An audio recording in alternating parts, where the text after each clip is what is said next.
السلام عليكم ورحمة الله وبركاته.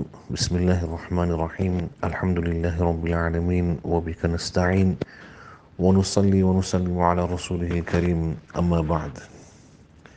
Msungwana wakongo na kwa mbili ama yenda dimyamata wantete wampamvu zake pafupi nawo amadutsa munthu wachikulire wodwala akunjenjemera kukanika kuyenda kungopatula pang'ono.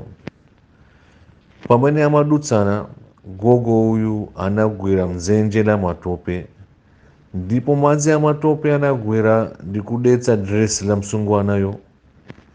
Izi zinakwiyitsa msungwanayo ndipo anakuwa mokwiya. Pomwe nyamata uja ananyamula dzanja lake namenya gogo paka kugwa pansi. Awiriwa anamuyangana gogoyo mwachiponge, koma gogoyu sanapange kanthu kungopatula kuti analankhula mawu pang'ono omwe awiri aja sanawamve bwino. Gogo uja anakhalabe pompaja pamene anagwera.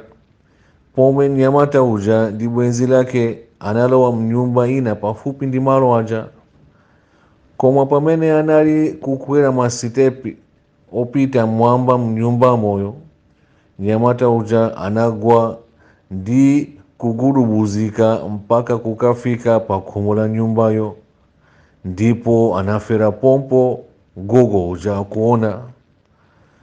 Msungwana uja anamuthamangira uku akukuwa, wokondedwa wanga, koma mwatsoka anapeza kuti wamwalira. Apa msungwanayo anatembenukira gogo uyu nati ndiwe amene wamupha iyeyo, ndipo anamunamizira kuti ndi iye amene wapha munthuyu. Anthu anasonkhana pamalo aja ndipo apolisiso anafikanso kukafufuza za nkhaniyi.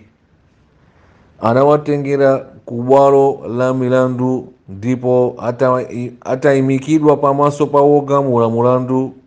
Msungwanayo anafotokoza kuti gogo uyu ndi mfiti komanso wamasenga.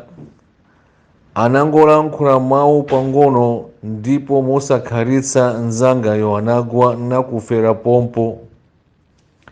Jaji uja anafunsa gogoyo kuti afotokoze kumbali yake. Iye anati, phanzi langa linagwera pa dzenje la matope kudetsa dresi la msungwanayo. Zinachitika chifukwa chakuti ndine wodwala ndipo ndili vuto la manjenje.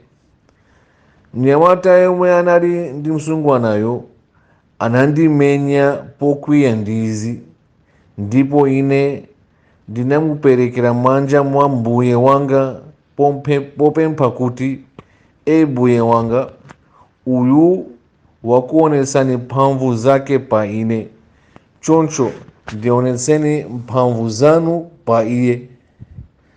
Sipanadutsa nthawi paka ndinamuna akugwa pamaso panga nafera pompo.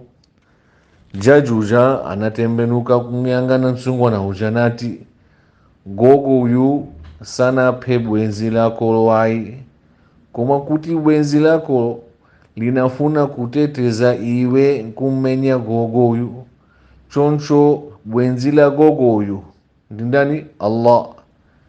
Iye anafuna kuteteza gogo uyu kumpha bwenzi lako. Nde zimene tikuphunzira apa kuti tipewe kupondereza komanso tiope temberero la munthu woponderezedwa, chifukwa palibe chotchinga pakati pake ndi Allah. Assalamu alaikum wa rahmatullahi wa barakatuh.